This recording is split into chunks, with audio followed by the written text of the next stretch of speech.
Let's continue. Okay, para hindi masyadong mahaba yung pinapanood mo. At least kung meron kang hinahanap, dire-diretso tayo. Okay, number 6. Retirement benefits, pensions, gratuities, etc. Okay, ito under RA 7610. Anong meron? 7641, sorry. Okay, anong meron dito sa RA 7641? Ito yung definition niya. Okay, retirement benefit under this rule. A reasonable private benefit plan, ibig sabihin, ano yan? Pension, gratuity, stock bonus or profit sharing plan maintained by the employer for the benefits of employees. Ibig sabihin, plan members.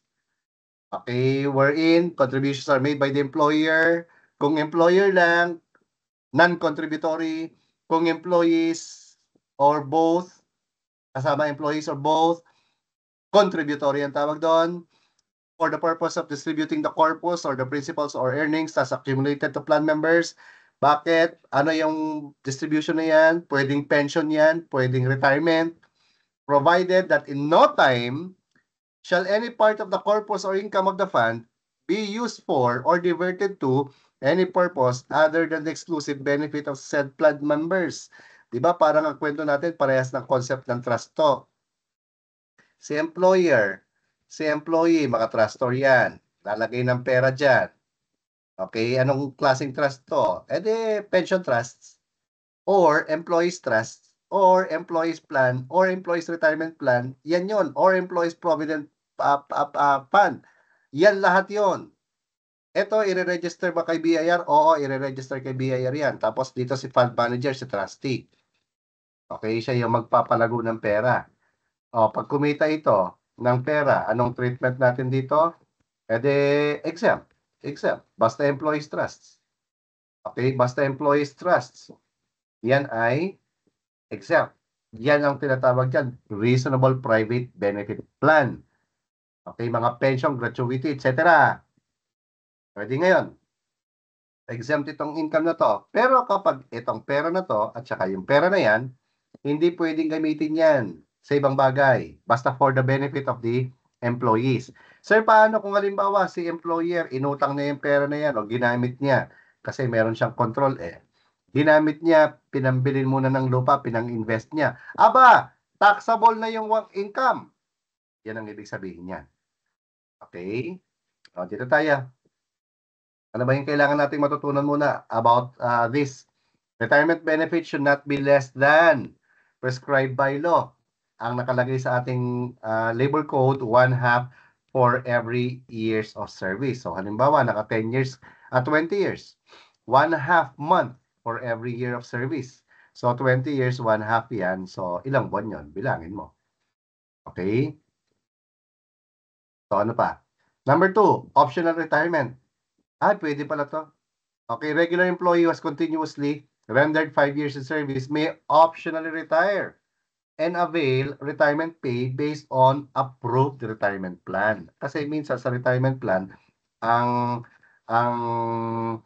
minimum retirement age is 10, service year is 10 years ito naka 5 years pa lang. Pwede pa rin. Okay? Basta ang rule diyan, ayan no, who has continuously rendered 5 years in service. Kaya pwede na ako mag-optional retire in my employer More than 10 years na actually. Okay, number 3. Rules above apply to private employees. Bakit? Kasi kapag government employees, they are covered by the civil service law. Okay? And also, there is an exception, no? There's another exception. Kapag and those employees of retail, service, agricultural establishments, regularly employing not more than 10 people, hindi covered. Example ng mga retail, no? O kaya yung retail, mga sari-sari store. O kaya yung mga turo-turo, yan ang mga retail service. Less than 10 ang, not more than 10, mga 10 or pababa, not more than 10 Ang kanilang mga empleyado, hindi sila required magbigay ng retirement benefit. Bakit? Kasi nga, provided under the labor code Yung government employees covered in the civil service law. Hindi ito labor code. Okay, kasi itong mga to labor code to Number 4, Supreme Court ruling to. part-time employees are entitled to retirement subject to requirements. So, computed pro rata yan to their salary and related benefits. Okay, Supreme Court ruling to number 4, part-time, pwede pala silang tumanggap ng retirement pay. Yung Bayanihan to Recover One Act, nung pandemic, RA 11494, kung sino man yung mag-retire during this period, exempted. Okay, kasi ayaw mag-retire ng mga iba dahil nung pandemic, kahit di sila pumapasok. Kasi nga, below 50 years old eh. So baka matax, kaya ayaw mag-retire. Ang ginawa ng gobyerno natin, o sige, lagyan natin sa batas, kapag nag-retire sila during that period, exempt natin. Okay, kaya may nag-avail. Paano kapag nire-employ siya? Aba, magiging taxable na yung retirement pay na natanggap niya.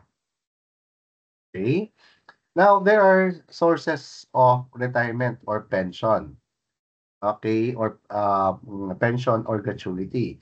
Kasi pwedeng ito ay manggaling sa isang company na katulad ko na ang company ko merong retirement plan. So, what are the requirements for my retirement pay to be exempted in case I will retire?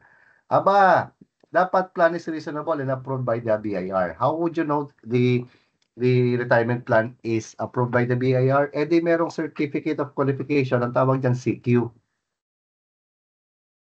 Ano pa, dapat I would retire at the age of retirement should at least be 50 years old. So, meron pa akong 3 years para ma-exempt yung matatanggap ko. O, tapos ano pa, retiree must have rendered at least 10 years of service. O, nakaka-10 na ako. This is my first time to retire actually, just in case. So what will happen? Okay, this is the first time that I will be availing exemption. So therefore, exempted ang aking perang makukuha. Okay? Para sa iyong madaling kaalaman, RAP 5010 and 1. Ano yung RAP? Retirement Reasonable Approved Plan ang tawag dyan, yung RAP. Reasonable Approved Plan by the BIR 50, 10, and 1. Yan yung ibig sabihin niya. Paano sir yung ibang mga employer, di naman kaya magkaroon ng retirement plan, pero nagbibigay pa rin ng pera. Ito yon. Ito yung rules. Okay? So the conditions are, the retiree is at least 60 years old or older. Magandang balita. Kasi dati, last year lang lumabas ang RMC 13/2024. Kasi prior to that, ang retiree should be, para ma-exempt kapag walang retirement plan, 60 to 65 ang rule. Sir, paano pag nag-retire ng 60? Tapos naka 5 years in service, exempt. Paano pag nag-retire ng 66? Taxable na. Bakit? Hindi na within the retirement age eh. Okay, ngayon, anong ginawa ni Commissioner Lumagi? Tinanggal niya yung threshold na 65. So, at least 60 years old, kahit mag-retire ka hanggang 66, naka-render ka ng 5 years of service, exempted yan. Okay, tinanggal niya yung ano, kasi nga ang ginagawa naman ng iba, magre-retire ng 65 para hindi lang matax. Tapos, pagka-retire niya, gagawing consultant, siya pa rin ang nagtatrabaho. Edi parang sinicircumvent lang yung provision. Anong ginawa? Tinanggal na yung 65. Pero, ang masakit, dinagdag yung there's another provision. Yung provision dito, ayun, nilagay din dyan. So, para maging exempted ang retirement pay ng mga companies na walang retirement plan sa mga empleyadong nag-retire na at least 60 years old at nakarender sa 5 years of service, dapat first time to retire din. Okay? So, ito yung ating key. 60 years old at least, 5 years in service, at saka first time to retire. Okay? So, kapag hindi nasunod, anong mangyayari? Tulad nito, 'di ba sabi natin kanina, ang compensation, 'di ba, payment in whatever form. Tapos any or all payments made by the employer to the employee constitute compensation. Yung retirement pay is compensation. Taxable 'yan as a rule. Bakit? Pag 49 'yan, taxable. Pag 9 years in service, taxable. Kapag nag-retire na dati, taxable din. Kung hindi approved ni BIR yung plan, taxable. Yan ang ibig sabihin niyan. Okay, 59 years old dito, taxable. 4 years of service pa lang dito, taxable. Nag-retire na dati, taxable. Kaya general rule, taxable. Exception lang tong exemption. Okay? Now, practice tayo. 29 years old pa lang, nag-retire na. Ang galing, sana all. Taxable yan. Okay? Retirement benefit of a 60-year-old employee. Retirement benefit of a 60-year-old employee, 10 years in service from a company with retirement plan. Eh de, 50, 10, and 1 to. 50, 10, and 1 yan. Di ba? Check yung 50, check yung 10 years, silent doon sa first time to retire, eh de, didn't complied with yan. Exempt tayo. Ganun kasimple. Okay, tapos dito tayo. Retirement benefit, 60 years old. Walang retirement plan. Anong ang rule natin? 60, 5, and 1. Retirement benefit of a 60-year employee, check yun. 10 years of service, 5 lang. Ang requirement. And then check din yan. Okay, from a company, silent sa first time to retire, aba, check din yan. So therefore, exempted. Ganyan na kasimple pagsagot. O dito tayo, retirement benefit of a 50-year-old employee, 10 years of service. Ang company merong retirement plan. Ano nga yung requirement natin? 50, 10, and 1. Tignan mo ngayon. 50 years old, check. 10 years of service, check. Ang company merong retirement plan, okay, tahimik about the first time to retire, check na rin yan. So, exempt. Ganun lang kasimple. O, ito naman, kasunod. With no retirement plan, 60, 5, and 1. Sulat mo.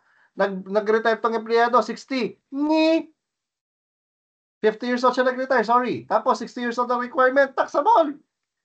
Ano mag-complete compute? Okay, tapos ito, from merong retirement plan. And then 50, 10, and 1. Sulat mo lang lagi. Ano ba naman yung isusulat mo yan? Wala namang mawawala. Okay, 60 years old siya, check yan. Check, kasi 50 lang. 5 years of service, check. Okay, aba, sorry, 60 years old. O, tama. O, di exempt. Easy. Ay, 60 years old, 5 years of service. Ay, sorry. 5 years pala. Hindi na comply yung 10 years. Kaya taxable. Ayan, nalulula na tayo. Okay, so taxable yan kasi 5 years in service. Wala pa lang meron pa lang retirement plan. Ano pa? No retirement plan. 60, 5, and 1. Retirement benefit, 60-year-old. Check. 5 years in service. Check. Walang retirement plan. Silent sa first time to retire. Exempt. Easy. Tapos dito, previously retired. Oh, ang company from a retirement plan. Retirement plan to. So, 50, 10, and 1. Okay, retirement, 60 years old. Check. 10 years in service. Check. From a previously retired. Aba, X dito. Taxable. Okay, ito naman, from a company with no retirement plan. Walang retirement plan, ha? So, ibig sabihin, 60, 5, and 1. Retirement benefit, 60-year-old, check. 10 years of service, check. From a company with no retirement plan, previously retired, ang old rule, exempted. Ang new rule, taxable. Okay? Since ngayon ito ay new rule, taxable na yan. Nag-retire na siya dati eh. Pero prior to RMC,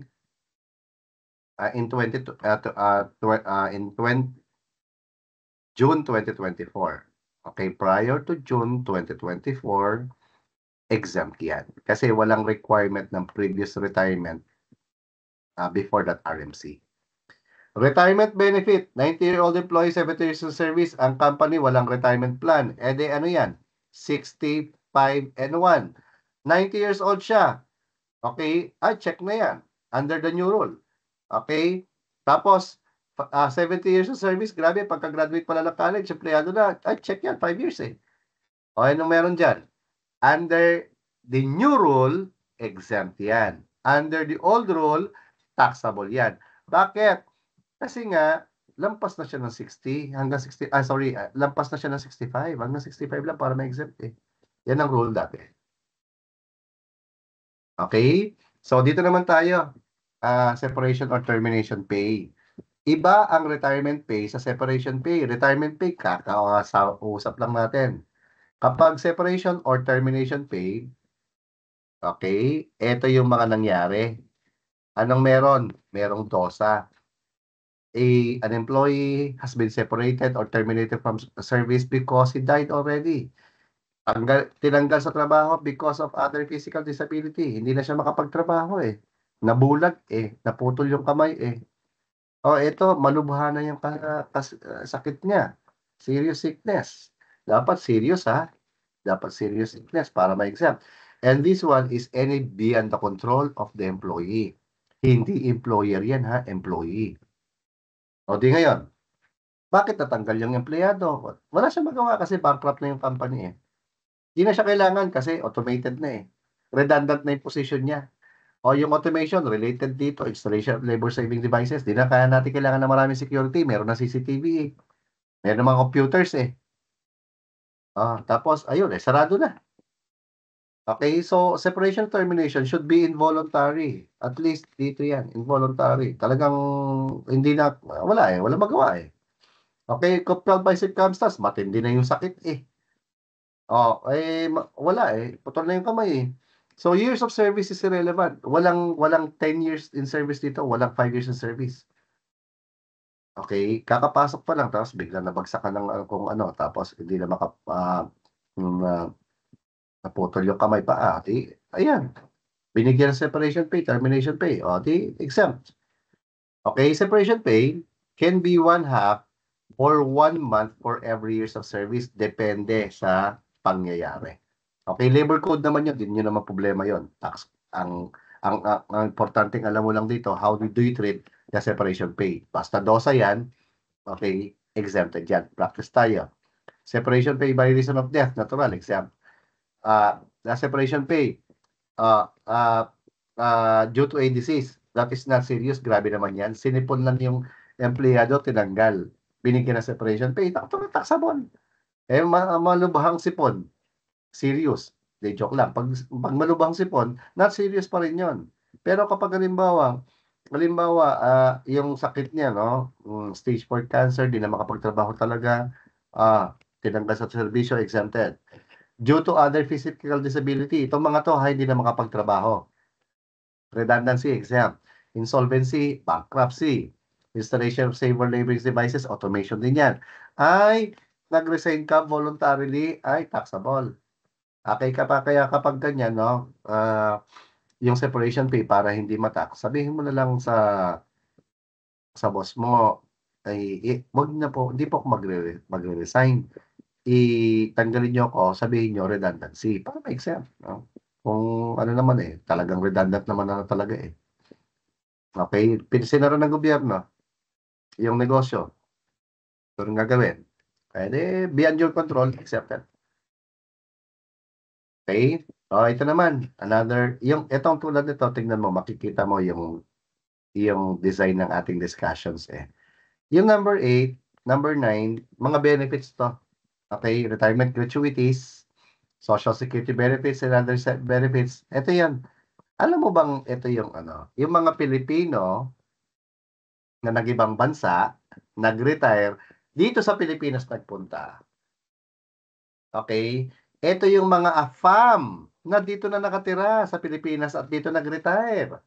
Tumatanggap sila ng retirement pay sa mga kanilang social security benefits in that foreign country, sa kanilang gobyerno. Tumatanggap sila ng mga remittance nila. Income ba nila yan? Oo. Taxable ba? Hindi. Bakit? Exclusions from gross income. US Veterans Administration. Under the laws of the US, exempted din yan. Ano bang ibig sabihin ng number 9?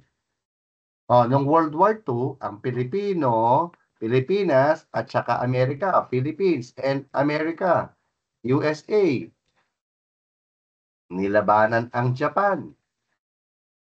Okay, alam niyo ba ang ginawa ng Amerika? Sino yung mga Pilipino na lalaban kasama namin para supilin ang Japanese invasion? Okay, mag-enlist. Okay, para kung sakasakaling mamatay kayo, bibigyan namin kayong benepisyo. Kung mabuhay kayo, meron pa rin kayong benefit din. Kung mabuhay, may benefit ka. Kung mamatay, ang tatanggap ng benefit, yung beneficiary mo. So, yung benefit na tinatanggap ng mga beneficiaryo, ng mga war veteran or ng beneficiary of the war veteran who died, ay exempted. Exclusion from gross income. Actually, konti na lang siguro yung mga buhay na yan Okay, number 10, kasi 1940s pa yan tapos number 10, SSS benefits under special law, SSS law. GSIS benefits under GSIS law. Okay, including retirement gratuity received by government officials and employees, lahat yan, exclusions from gross income, exempted lahat yan sa income tax. Yung mga Medicare and other contributions, natural, mga contributions mo yan, kailangan naman i-tax yan. Yung union dues, binabayad mo yan sa union. Kinaltas lang sa'yo yan at niremit yan sa labor union nyo. Exempted yan. Okay? Ano pa? Ito rin. Grupo rin ito. Gains realized from the sale or exchange or retirement of bonds, debentures, or other certificate of indebtedness with a maturity period of 5 years. I-relate natin to sa ano. Alala mo yung ano? Pag ikaw ay merong interest income from long-term deposits or long-term investments, pag more than 5 years, exempted, di ba? So, ayan o. Anong meron dyan? Long-term investment yan eh. So, kapag dinispose mo yan at meron kang gains from the sale or exchange more than 5 years na, exempted din. O, di ba? Pares lang yun. Nag-invest ka, long-term investment. Bumili ka ng bonds sa company, more than 5 years na yan. Yung interest income yan, exempted. Okay? Tapos, individual. Tapos, binenta mo na yung mga bonds na yan, dinispose mo, di exempted din yung gain. Ganun din yung number 14. Gains realized by the investor upon redemption of shares of stock in a mutual fund company, mga investment siya sa mga mutual funds, exempted. Ito naman, hinati natin to para siguradong magets mo yung punto natin. Income derived from the sale of gold. Kanino mo binenta yung gold? Bangko Sentral ng Pilipinas. Yung gain mo, yung income mo, exempted kung Bangko Sentral ng Pilipinas ang bumili. VAT exempt pa yun. Tapos, accredited or accredited traders ng BSP. Okay, for eventual sales to BSP. So, parang ikaw ito, small scale miner ka, meron kang na hukay na ginto, binenta mo sa isang trader who eventually sold it to Bangko Sentral ng Pilipinas. Ayun, yun ang ibig sabihin yan. Pwedeng ikaw dumiretso doon, exempt ang income. Or pwede rito sa trader na to, siya magbebenta doon, exempted. So, paano mo nalaman kung nagbenta sa BSP? Actually, hindi naman i-accredit yan ng BSP kung hindi naman yan talaga mapagkakatiwalaan. Okay, mga small scale mining yan, under small scale mining act. Pa, number 16, investment income in the Philippines in loans, stocks, bonds, or other domestic securities or from interest on deposits in banks in the Philippines by. Sino ang merong investment na ito at kumita? Mga foreign governments. Financing institutions owned, controlled, or enjoying financing from foreign governments. Basta foreign government yan. International or regional financing institutions established by foreign governments. So, ito ay income sa Pilipinas ng foreign government. So, example muna tayo. Yung Maharlika Fund. Nag-invest dito yung isang bansa, kumita siya, yung income niya exempted. Bakit? Inherent limitation in taxation yan, International Committee. Okay, so yan ang source ng exemption nila, inherent limitation in the power of taxation. International Committee, we cannot tax other state because they're not taxing us also. Okay? Kung exempt ang foreign government sa income nila, actually bukod yan sa loans, stocks hindi yan, mga domestic securities, example lang yung mga yan. Another example na exempt. Okay, halimbawa, tayo Pilipinas, bumili tayo ng helicopter sa South Korea o kaya mga barko, pandigma, bumili tayo sa South Korea. Income, kumita yung South Korea dyan, exempted din yon. Okay, income of foreign government din kasi yon. Kung ang foreign government ay exempted, natural, mas lalo na yung gobyerno natin, yung local government natin, no? Income of the government and its political subdivisions. Pag sinabing political subdivisions, province, city, municipality, or the barangay. Okay? Pero anong income yung exempted? Arising from public utility or exercise of essential governmental function. Example, mag-a-apply ka ng PRC license, magre-renew kami, bayad? Oo. Yung license fee na yon, income ba yun ng gobyerno? Oo. Taxable? Hindi. Bakit? Income of government yan. A-apply ka ng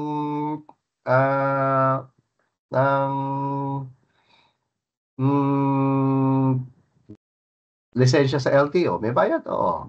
Essential governmental function? Oo. Income ba yun ng gobyerno? Oo. Taxable hindi. Passport. Okay, apply ka sa DFA, may bayad. Income ng gobyerno, exempt. Basta essential governmental function. Okay, examples of non-essential governmental function. We call this proprietary activities. So, ibig sabihin, for profit ito.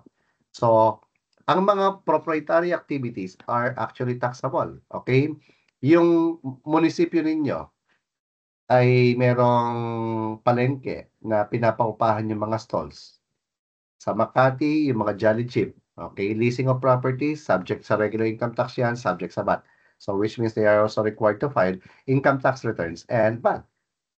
Okay? Nagbenta ng lupa, real properties that are no longer intended for governmental use. Aba, subject to CGT. Huwag niyong kakalimutan to ha, bagong RMC lang to. Hindi ko lang nailagay yung RMC number dyan. Okay, halimbawa, gobyerno, meron siyang lupa. Not intended for governmental use. Binenta sa SM or sa isang isang subdivision developer. Subject sa capital gains tax daw. Sabi ni Commissioner, dahil sa kanyang RMC, ano pa, interest from deposits and yield, monetary benefit from deposit substitute, subject din pala sa final tax. Basta yan ay proprietary in nature taxable. O forfeiture of or purchase by the LGU, public auction, sale of foreclosed property, subject din pala sa capital gains tax. Halimbawa, mayor's permit, nagbayad ka. Local business tax, nagbayad ka. Income ba yun ng gobyerno? Oo. Essential governmental function yan. Pero kung halimbawa, yung bahay mo, magbabayad ka dapat ng real property tax. Nagbayad ka ng real property tax. Income ba yun ng gobyerno? Oo. Exempt yan. Bakit? Essential governmental function. Benefit receipt theory.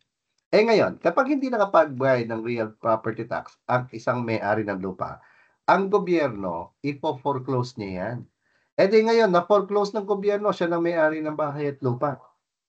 Okay, tapos kung i-dispose nila yan sa isang tao, subject pala sa CGT yan. Maliwanag na yan ngayon under the RMC issued by Commissioner Lumagi.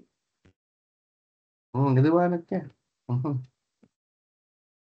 So, dito naman tayo, prizes and awards. Saan naman to? In recognition of ClearSka, nabanggit na natin to. So, inclusions from gross income, inclusions in gross income under prizes and winnings.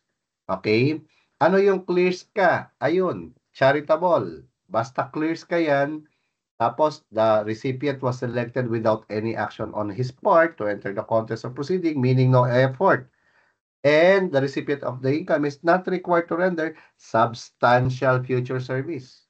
Kasi condition to receiving the prize award, exempted. So parang sa akin, tatlo ang condition. Number 1, dapat clears ka muna yan. Eto muna yan. Pangalawa, ayun, pangatlo yan. Okay? So ano ba yung award? Most charitable. Literary, best in poetry. Educational, the best ever teacher of all time. Talagang pinilit no? Artistic, best actor, best actress, best film director, best film. Religious, most religious. Scientific, wag mong sasabihin mo scientific, best in science yan. Tapos civic achievement, ay, naman magsisay award. Okay? So, Nobel Peace Prize. Ayan yan. So, ayun ang mga Pulitzer Award. Pulitzer, literary. Diba? So, kapag hindi clears ka yan, taxable. Clears ka nga yan, pero sumali, there is an action, taxable. Clears ka nga yan, hindi nga sumali, pero merong substantial future service. Halimbawa, nanalo ka, most religious. Ang sabi sa'yo, mula ngayon, ikaw na yung mag-lead ng prayer, ha? Di substantial future service yan. At taxable yan. Another, prizes and awards. Ito naman, sports competition granted to athletes. Okay, in local or international competitions and tournaments, whether held in the Philippines or abroad. So, hindi masyadong issue. Ito yung pinaka-importante dyan, sanctioned by the NSA. So, meaning, kapag NSA yan ay accredited by the Philippine Olympic Committee. Okay, so, ibig sabihin, example yan, yung kay Heidi Diaz, Philippine Weightlifting Association. Si Si, pangalan nito, PJ Obiena, PATAFA, Philippine Amateur Track and Field Association, amateur. Tapos si Carlos Yulo, no? Olympian natin, gold medalist natin, yung sa gymnastics. Okay? So, yan ay generally covers amateur players. Bakit generally? Kasi nung Southeast Asian na nag-host ang Pilipinas, kahit na mga professional players, isinama natin sa SEA Games para mag-champion. Katulad ng halimbawa sa Bilyang, no? 1990s. So ngayon, yung mga professional players nung manalo, in-exempt sa batas yung mga prizes and awards nila. Pero yun ay sa SEA Games lang specifically for that period. So kapag hindi na amateur yan, okay, tapos walang specific exemption, taxable yan. Example, Manny Pacquiao. Siya ba ay tumatanggap ng prize sa kanyang pagboboxing? Yes. Pero Manny Pacquiao is a professional boxer. Therefore, he is engaged in the practice of his profession, kaya hindi covered ng exemption. At saka, yung kanyang pagboboxing is not covered by the ABAP, Amateur Boxing Association of the Philippines. Okay? Note in number 2, incentives under a National Athletes and Coaches Benefits and Incentives Act, including athletes with disability, exempt from taxation yan. Tapos, donations by private entities are subject to donors tax. Nung manalo si Kaloy, okay, tumanggap siya ng condominium sa isang sikat na company, taxable yan, donors tax yan, and deductible from gross income, pero subject to limitation. So, yung 5% to, sakasakali. Tapos number 4, kung gobyerno naman ang mag-donate, syempre, natural, exempt from donors tax. Bakit? Exemption from taxation by the government. Alam ka namang i-tax mo yung sarili niya. Inherent limitation of power of taxation. Okay? Another thing that you need to remember, very important ito, is 30th month pay and other benefits. Okay? You know already the threshold, it's 90,000. Any excess is part of taxable compensation, meaning subject na yan sa withholding tax on compensation. Sa annualization, makikita kung sumobra na hindi. Now, tandaan mo, dalawa ang component niyan. Okay, isang 30th month pay at isang other benefit. Ayun ang other benefits. Ang 30th month pay is equivalent to mandatory 1 month. Basic salary ha. Basic salary of whether government or private, covered yan. Okay, including GOCC, etc. Ngayon, ito lamang ang component ng other benefits. Ito lamang ang component ng other benefits. Ayun ang key. Christmas bonus. Para hindi ka malito, 30th month pay, kasabay ng 30th month pay ang bonus. Pera ang matatanggap mo dyan. Ano pa? Productivity, wait, bago ko iwanan yung Christmas bonus. Kasi may ganito tayo. Meron tayong Christmas gift. Christmas gift. Christmas gift yan ha. Ito, de minimis benefit yan. Anong sabi ko sa iyo para hindi ka malito? Kapag Christmas bonus, kasabay yan ng 30th month pay, parehas pera yan. Yung Christmas gift, anong tawag dyan sa Christmas gift na yan? Ito yung mga food basket na inuuwi ng magulang mo kapag siya ay nakipag-Christmas party. Okay? Anong tawag dito? Cash gift. Kapag cash gift, mga kapatid, other benefit naman yan. Kaya huwag kang magpapalito. Christmas bonus, kasabay ng 30th month pay yan. Christmas gift, regalo yan sa Pasko, yung mga food basket. Cash gift, binibigay din kasi minsan yan sa December Dalawang beses sa gobyerno, isang June or July, tapos yung isa December. June yan, June or December. June and December, dalawang bigayan, minsan isa lang. So cash gift din ang tawag doon. Anong tawag? Anong treatment yan? Other benefit, other benefit. Kaya huwag ka magpaparito sa mga gift na yan. Sana maliwanag ha. Ito, other benefit, ang tawag dyan. Ngayon, puntahan natin yung P. Ang P, productivity incentives. Okay. Tandaan mo, meron ka rin nakita na productivity incentives sa de minimis benefit. Yung productivity incentives or productivity benefit or productivity bonus, pwede rin yan, no? Kapag yan ay under ng CBA, collective bargaining agreement, tapos 10,000 lang yan, de minimis benefit yan. Kung ang productivity incentive, okay, ay under ng CBA, pero exceeding 10,000. 10,000 plus yung amount. Halimbawa, 11,000 na binigay. Hindi na yan de minimis benefit. Other benefit na yan. So, ibig sabihin, siya yun.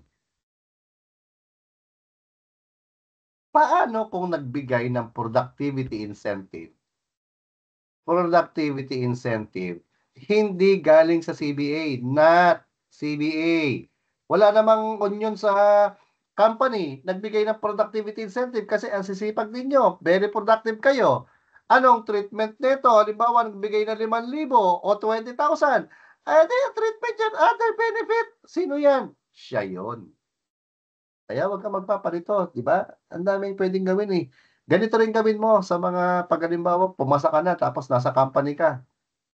Okay, pag CBA yan, ilagay mo, sabihin mo, de minimis benefit ang booking natin, wag mong ilalagay sa other benefit. Dahil bakit? Bakit mo muna ilalagay dyan? Baka mapuno ka agad dyan. Pag napuno yan 90,000, dito matatax yung excess. Tax shield ka muna. Ilagay mo muna sa de minimis benefit kung merong CBA. Kasi kung walang CBA, baka mahuli ka ni BIR, matatax siya. Clear? Easy. Ano pa? Additional compensation allowance sa mga gobyerno, other benefit yan. Okay na tayo sa CPA. Ano CPA?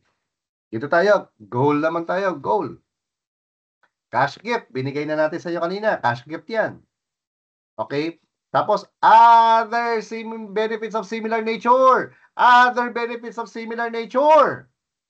Anong punto natin dito? Kasi meron akong mga nakikitang ibang materials din eh.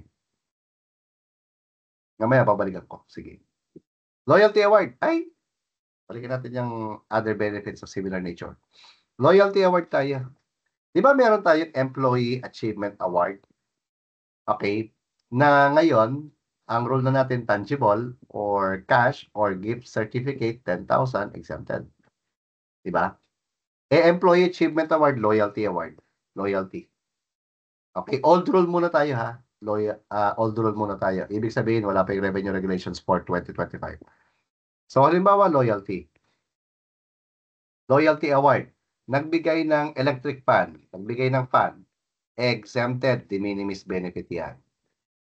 Nagbigay ng cash. Taxable compensation kagad yan. Sir, bakit taxable compensation? Kasi kapag cash yan, hindi na yan de minimis benefit.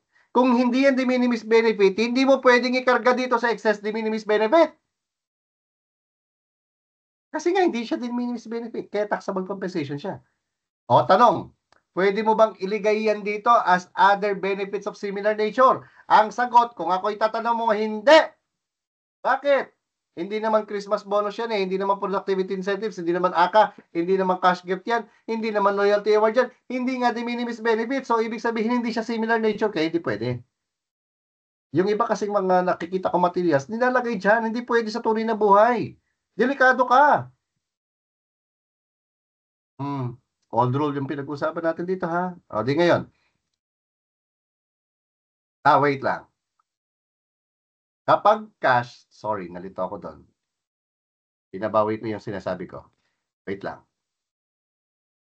Pag loyalty, tangible, sorry, loyalty, award, tangible, de minimis benefit. Kapag cash ang binigay, ikakarga mo siya doon sa loyalty award. Sorry, doon tayo. Iba yung binabak na sa isip ko. Okay? Loyalty award to ha, loyalty award. Kapag loyalty award, cash ang binigay, old rule, dito mo ikakarga sa loyalty award. Other benefit siya. Sorry, hindi taxable yan. Other benefit. Ulit nga. Employee Achievement Award. Employee Achievement Award, loyalty. Kapag loyalty, tangible, fan ang binigay mo, tangible ha, de minimis benefit. Kapag cash ang binigay, cash, other benefit siya. Dito mo siya ikakarga. Para maliwanag lang tayo. Okay? Huwag nyo na akong i-bash. Ito yung ibig ko sabihin. Excess de minimis tayo. So, yung mga de minimis benefits, ano nga yan? 2L, 2M, rule gap. Rule gap. Okay? Ano nga yung 2L, VL, vacation leave sa private, VLSL sa government, medical assistance to dependents, actual medical assistance, okay? Tapos, rule, rice, uniform, laundry, employee achievement award, Christmas gift, allowance for overtime, night shift, productivity incentives under CBA. So, yan lamang ang mga de minimis benefit. So, ngayon, kapag sumobra sa threshold, ikakarga mo yung excess de minimis benefit sa other benefit para ma-exempt. Okay? So, ngayon, kapag sumobra lang yung 90,000, doon lang tayo mag-tax. Regardless of classification of employee, whether manager or rank and file. Okay, ngayon, ito na yung pinupunto ko kanina na binabanggit ko, na paghalo ko. Ito yung pinupunto. Halimbawa, private employee, VL lang, nag-monetize siya. So, yung VL, 10 days lang yan. De minimis benefit to. Okay, de minimis benefit yan. Paano kung merong extra na 10 days? Yung 10 days, ang tawag natin doon, excess de minimis benefit. Okay? So, wala tayong problema. Ikakarga mo yan sa other benefit. Ngayon, papaano kung halimbawa ang empleyado is yung employer nagbigay ng SL, private ito ha, nagbigay ng sick leave at allowed ang monetization. Halimbawa, 10 days, SL, minonetize. 10,000 halimbawa yan. Ano ang treatment? Yung iba kasi, ang ginagawa, kinakarga sa excess de minimis. Hindi pwede maging excess de minimis yan sapagkat ang SL ay hindi de minimis benefit. Wala sa listahan. E di ngayon, sige, mali na ilagay mo sa excess de minimis kasi hindi naman excess de minimis yan. Ang tanong, sabi, ilagay daw sa other benefit. Ang sabi ko naman, paano mo ilalagay ang monetization ng SL? Hindi naman Christmas bonus, hindi naman productivity incentive, hindi AKA, hindi cash gift yan, hindi loyalty award, hindi naman de minimis. Ang sabi rito, dapat other benefits of similar nature. Anong punto natin dito? Hindi mo pwedeng kargahan ng sangkatutak na mga benefits diyan para lang ma-exempt kasi pwede kang mahuli sa tunay na buhay. Example, magbibigay ako ng isang ang binigay ng company mid-year bonus. Ayan. Ibang pangalan, ibang pangalan, ibang pangalan, ibang pangalan, ibang pangalan, ibang pangalan, ibang pangalan. Okay, tanong, tignan mo to. Mid-year bonus. Similar ba yan sa Christmas bonus? Yes! Di pasok siya dito. Other benefits of similar nature. Similar nature yan dyan eh. Kaya yung mga similar nature lang ang pwedeng ikarga dyan. Kapag hindi similar yan, like monetization of SL, hindi yan pwede. Okay? So, yung iba, pati mga allowance, yung mga allowance kinakarga sa other benefit, hindi pwede. Basta hindi yan similar nature o kaya hindi yan CPA Gold, hindi pwede. Okay? Medyo mahigpit eh. Bakit? Strictly construed against the taxpayer. Okay, now, what are the things that you need to remember about 30th month pay and other benefits? Payable yan on or before December 24. Huwag mong palalampasin. Okay, ang basis niyan, basic salary earned during the year. Tapos, i-divide mo lang ng 12 months. Prorata kung hindi buo. The computed minimum 30th month pay is without prejudice to existing company policy, contract, or CBA. Bakit? Pinag-uusapan natin dito 30th month pay eh. Yung ibang company 14th, 15th month pay eh. Pero, ang in-exempt lang 30th month pay. Kaya yung 14th month pay, pabalik tayo. Binigay 14th month pay. 14th month. Ayan, buti na lang nabanggit ko. Binigay 14th month pay. 14th month. Remember, we're talking about an exempting provision. Ang in-exempt lang ng batas 13th. Ang 14th month, kinakarga yan ng iba. Other benefit. Christmas bonus ba yan? Hindi. Productivity incentives ba yan? Hindi. AKA ba yan? Hindi. Ayan, hindi rin. Similar ba yan? Hindi. Taxable. Sir, anong gagawin natin para ma-exempt? Pwede mo tawagin productivity incentives kung wala ka pa productivity incentives. Kasi pag hindi mo pinangalang productivity incentive yan, tinawag important month pay, tatax yan ng biyaya. Taxable. Okay? Ito yung requirement. Work for at least 1 month during the calendar year. Kaya pag pumasa ka ng October, yung mga October na nag-exam, hindi na sila, kukunti na lang hinahire ng mga employers. Bakit? I-hire nila lang, pumasa ng October, mag-apply ng November. Hindi na hinahire minsan. Bakit? Sasayaw na lang yan sa December, tsaka kakanta Christmas party No exemption or deferment on the grant of 30th month pay. Anong ibig sabihin? Nung pandemic kasi, maraming negosyante sarado. So nakikiusap yung iba, pwede bang wag muna kami magbayad kasi lugi kami. Sabi ng batas, ng gobyerno, hindi pwede. So meron tayong compliance report sa DOLE every 15th of January of each year para malaman, ma-verify kung tayo nagko-comply sa payment of 30th month pay. Now, let's go to the illustration. Okay? Specifically, ginawa natin itong April 1 para alam mo ang gagawin kapag hindi nabuo yung tanong, ang taon. Kasi pag buo yung taon, natural, whatever is the monthly basic salary, that is the 30th month pay. Ngayon dito, Nicanor was employed by ABC Corp on April 1. He receives basic pay. Yun ang basis ng 30th month pay, basic pay. Per month as compensation during annualization. Ito, talagang ang galing ng accountant. November pa lang, nagka-annualize na. Gusto niya magbakasyon ng maaga, no? Pero November or December ang annualization dyan. It was determined that he will receive also the following: Christmas bonus, performance bonus, loyalty award, cash gift, additional compensation allowance. Di dapat alam mo yung 30th month pay and other benefit. Ang other benefit, alam mo na, CPA Gold. Okay?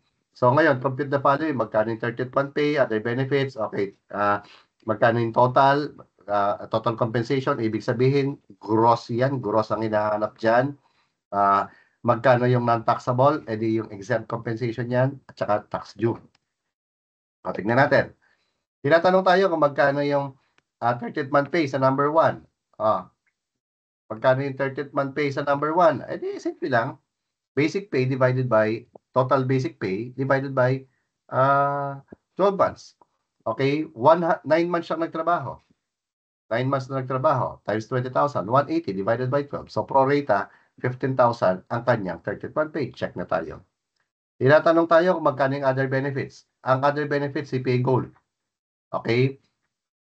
Yung CPA ito, Christmas bonus, C. P. Loyalty award, yes. Cash gift, yes. Additional compensation allowance. Di na lahat ang yan na lahat. Total mo lang, 30,000. Check ka na kagad. Number 3, magkano yung 30th month pay and other benefit? Di total mo lang yung dalawa. Magkano? 45,000. Check ka na ulit.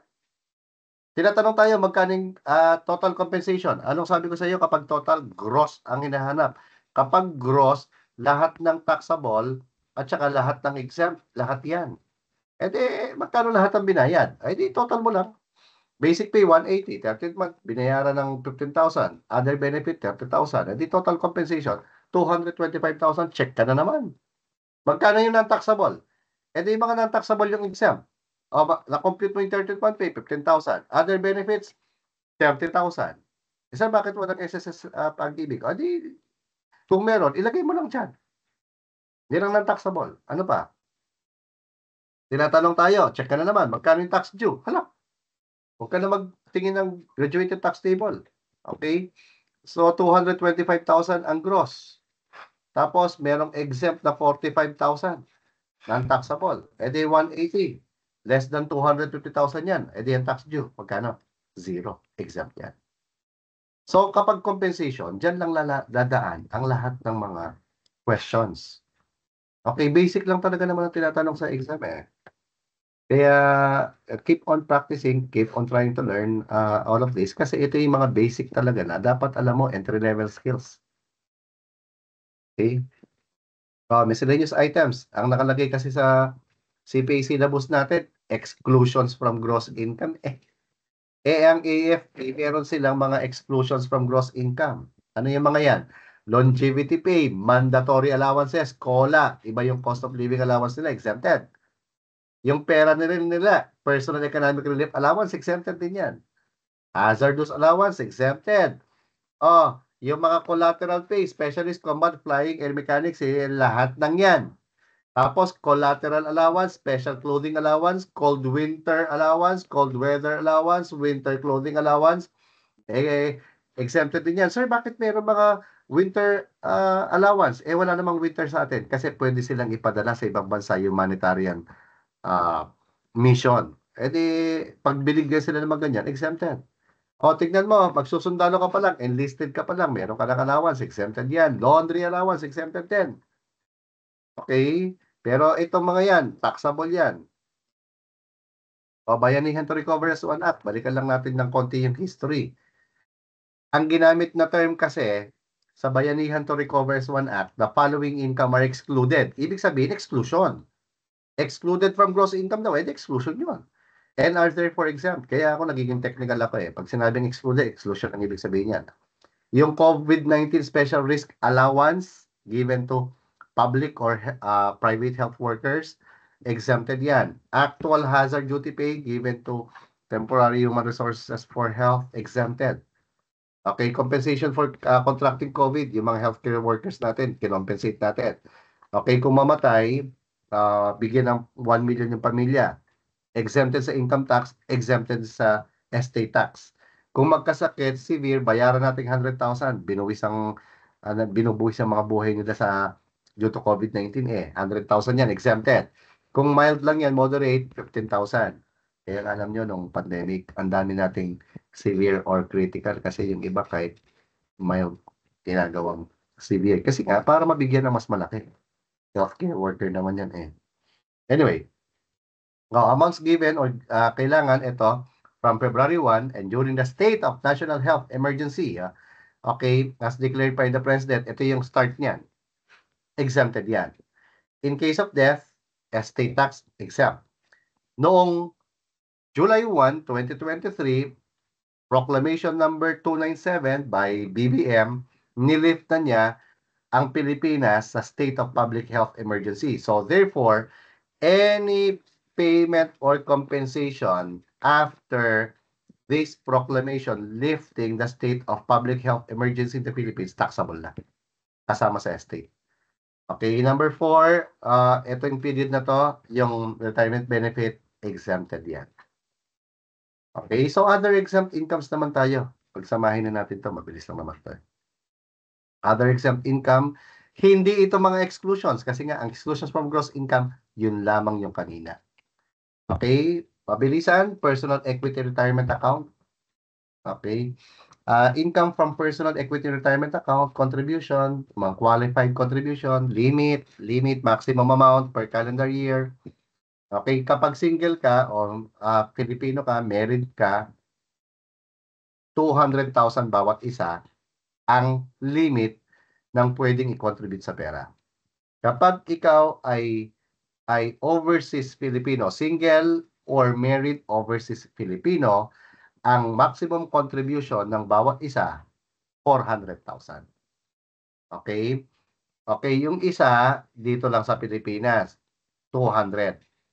Yung overseas Filipino, 400 ang maximum. Okay, ano ba yung kwento ng pera? Ganito yung kwento ng pera. Nabutan ko to sa Congress when I used to work in the House of Representatives. Alam nyo, this is one of my favorite law. Kasi it gives an avenue on the part of a self-employed, sole proprietor or practitioner, no? To prepare for his future. Anong ibig ko sabihin? Kasi dati, actually, ganito yan, no? Maswerte ako kasi I work in a company where there is a retirement plan, which means if I retire, somehow my future is secured. Okay?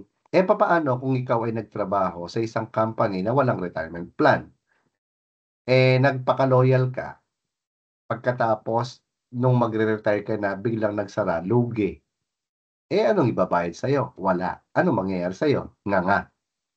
Okay? Papaano yung mga self-employed? Mga OFW na nagtatrabaho sa ibang bansa? Ang lalaki ng sweldo. Pag umuwi na, wala na sila source of income. Ano nangyayari? Naubos ang ipon. Okay, kasi wala silang retirement plan. Kasi nga abroad sila. Anong ginawa? Personal Equity Retirement Account. This is actually a law wherein this RC with a resident citizen na simpleng empleyado, ikaw ito, pwede ikaw. Or OFW, sabihan mo yung tatay at nanay mo. Or pwedeng ikaw ay self-employed. Okay, kasi pag self-employed ka, maganda yung kita, okay na, walang problema. Paano pag tumanda ka na? Wala nang bumibili sa'yo. Paano na yung future mo? Wala kang retirement pay. So, ito ay para sa mga Pilipino na ganyan. Concept of trust, parehas lang. Itong tao na to ay mag-o-open ng tinatawag na pera. Personal Equity Retirement Account. Parang ito yung concept of trust. Tapos, so, ang maximum nito, 200,000 at saka 400,000. Ito, ang tawag natin dito, pera administrator. Anong gagawin ni pera administrator? I-invest itong pera mo na literal para kumita ng pera. Saan gagamitin? Itong pera na to, yung income ng pera, okay, is exempt from income tax. Kaya nga siya, exempt income. Okay? So ngayon, itong income na na-exempt, saan gagawin? Ikakarga ulit yan dito. I-invest ulit yan.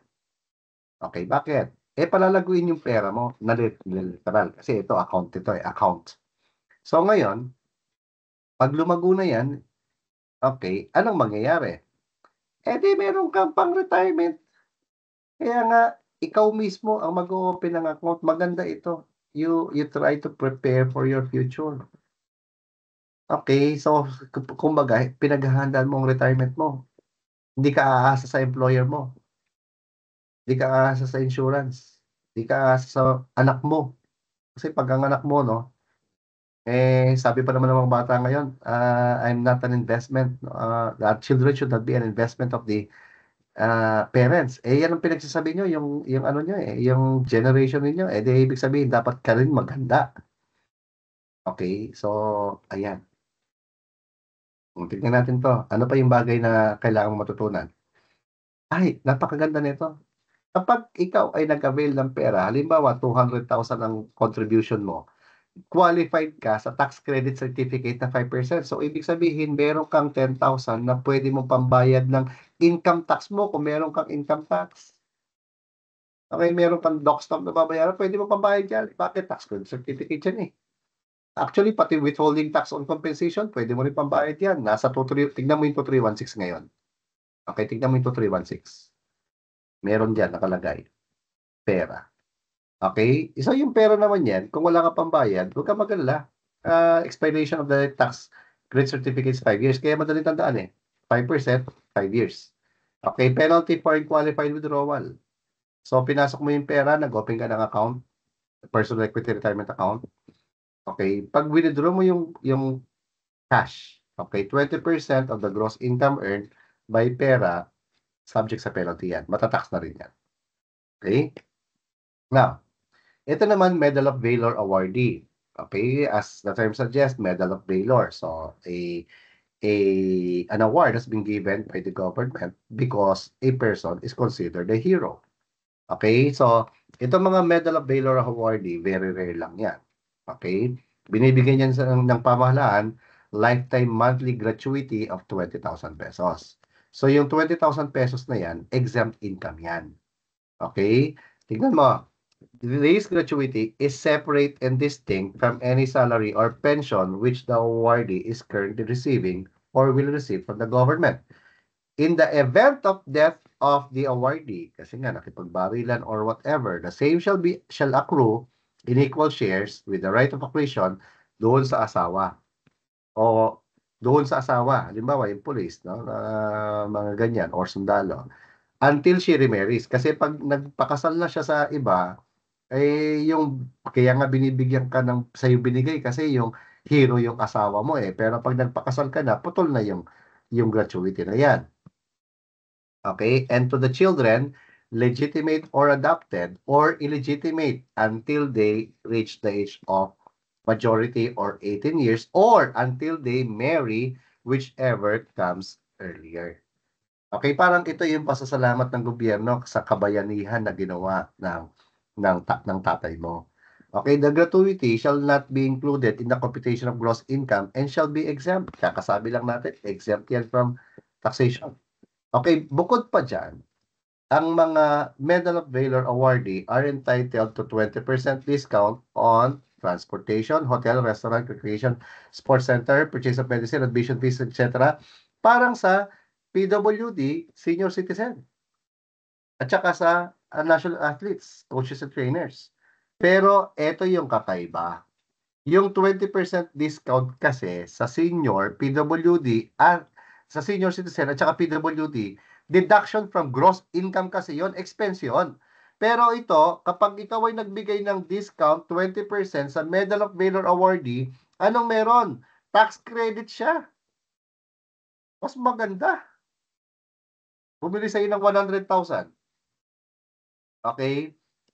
Bumili ha, gross sales yan. Required ka magbigay ng 20% discount. So, 20,000 ang binigay mo. Tax credit ito. Tax credit. So, ibig sabihin, mayroon kang income tax. Bawas mo yung 20,000 na yan. Mas maganda. Tapos, ito, free medical and dental service. Tapos, yung cost of service is a tax credit also. Okay? Pag-usapan din natin to, batas kasambahay, para alam niyo yung karapatan ng mga inyong mga kasambahay. Lahat ng domestic workers ha, sa Pilipinas lang to, employed and working within the country. Okay, tapos domestic work performed in or for a household or households. Kaya nga kasambahay domestic worker, kasambahay, sino ba to? Engaged in domestic work, house help, nursemaid, yaya, cook, gardener, laundry person, tagapaglaba, except work occasionally or sporadically and not on an occupational basis and children under foster family arrangement. Okay, so halimbawa, meron kayong parang ampon, no, gumagawa ng ganyan, di siya covered ng kasambahay, batas kasambahay. Ang bayad, minimum wage is based on wage orders set by Regional Tripartite Wage and Productivity Board. Okay, so parang sa minimum wage yan, ang pinag-uusapan natin. Entitled din sila sa 30th month pay. Tapos, required ka rin bigyan ng leave credits ang ating mga kasambahay. 5 days yan, kasama, parang yung sa discussion natin sa de minimis benefit, private, di ba? 10 days. Ang sabi natin, minimum service incentive leave, binibigay ng Labor Code 5, service incentive leave, parehas. Okay, same mga requirement ng Labor Code, rendered at least 1 year of service. Ito lang ang sayang. No carryover, no or conversion to cash, bawal. Pero nasa sa'yo na kung gusto mong bigyan ng i-convert mo kasi para sa amin yung ano namin pag hindi sila nag ah, nag-absent, hindi sila nag-avail ng leave, yung pasok nila binabayaran namin extra. Okay? So, pwede niyo naman pag-usapan. Halimbawa, sabihin niya, kuya, hindi na lang po ako absent, pero pwede mo mabayaran mo na ako sweldo. Pwede naman. Okay? Ang ano lang dito, specific lang, no carryover. So, halimbawa, 5 days, hindi niya na ginamit ngayong taon. Kuya, next year, 10 days ako ha. Bawal yan. Pero pwede bang pag-usapan nila kung di ka naman mahigpit na boss? Diyos ko, pwede mo pagbigyan. Covered din sila sa mga statutory contributions. Ito yung minimum requirement, at least 1 month of your service. Tapos, syempre, ayan, board lodging and medical attendance. Ito yung mga bawal. Hindi mo katulong yan kasama mo sa bahay. Kasambahay nga Hindi mo sila pwedeng gawin. Ang sweldo nito, based sa minimum wage. Tapos, gagawin mo silang, okay, commercial, industrial, agricultural worker. Hindi pwede yan. Okay? Bawal din ang deposit for loss or damage. No deposit from which deduction shall be made for the reimbursement of loss or damage to tools, materials, etc. Okay, halimbawa, magpapadeposito ka ng 10,000 para pag nakabasag ka ng pinggan, ibabawas namin sa 10,000. Bawal. Prohibition, interference, and disposal of wages. Hindi ikaw ang masusunod kung paano niya gustong gastusin ang kanyang sweldo. At hindi mo pwedeng i-withhold yan. Diyos ko po, hindi mo pwedeng hawakan. Pang-blackmail, hindi pwede, bawal. Kabalikat sa Pagtuturo Act. Ito, luma na to yung batas kasambahay. Yung pera, luma na rin yun. Pero ito, bago, kabalikat sa Pagtuturo Act, 2024. Ano meron dito? Ganito kasi ang history niyan. Yung ibang mga teacher, sobrang mahal ang kanilang trabaho, pati sweldo nila ginagamit na nila sa pambili ng mga chalk, pambili ng kung ano-ano kinakailangan sa pagtuturo. Merong nag-viral na video doon dati na ginagawa ng teacher, pati personal na sweldo niya talagang ginagamit para sa mga bata. Okay, tapos nagkaroon ng mga maraming diskusyon. Ano ba, bakit gano'n? Pati sweldo nila nagagamit, wala kulang ang tulong ng gobyerno. Anong ginawa ng Legislative Department? Ayan, sinabatas ang Kabalikat sa Pagtuturo Act. Sino ang covered nitong kabalikat na 'to? Magbibigay ng cash allowance sa lahat ng public school teachers engaged in basic education curriculum. Ibig sabihin, elementary, high school lang 'yan. Hindi kasama dito yung college. Public school, hindi rin pwede ang private diyan. Yung mga ano, principal, hindi raw sila covered dito kasi hindi na sila nagtuturo. Okay? Meron akong pinsan na principal eh. Tinanong ko siya eh, nakakatanggap ka ba nito? Sabi niya yung mga nagtuturo lang daw. Ano yung binibigay? Cash na 10,000 per teacher per school year. Okay? Beginning 2025 and 2026. And thereafter, 5,000, ganito yan. Nung 2024 kasi, nung naging batas to last year, 5,000 lang ang reading binigay na pera. Kasi may budget na tayo. So ngayon, beginning 2025, ginawa ng 10,000. Nakalagay naman sa batas yun. So, beginning 2025, ngayong taon, 2026, 10,000 na.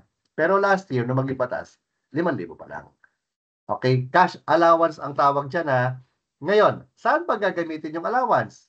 For teaching allowance. Saan gagamitin yan?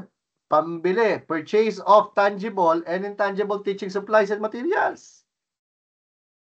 Kailangan ng mga papel, kailangan ng chalk, the payment of incidental expense, implementation, various learning modalities. Okay, kung ano-ano pa. Ano ang treatment ng 10,000 cash teaching allowance? Classified as an expense, hence not subject to income tax. Parang yung rata yan ng mga gobyerno, allowance for transportation. Rata, expense din yon, hindi rin yon subject sa income tax. So basically, these are exclusions from gross income and other exempt income. So sana naliwanagan tayo, mga kapatid. See you again next week.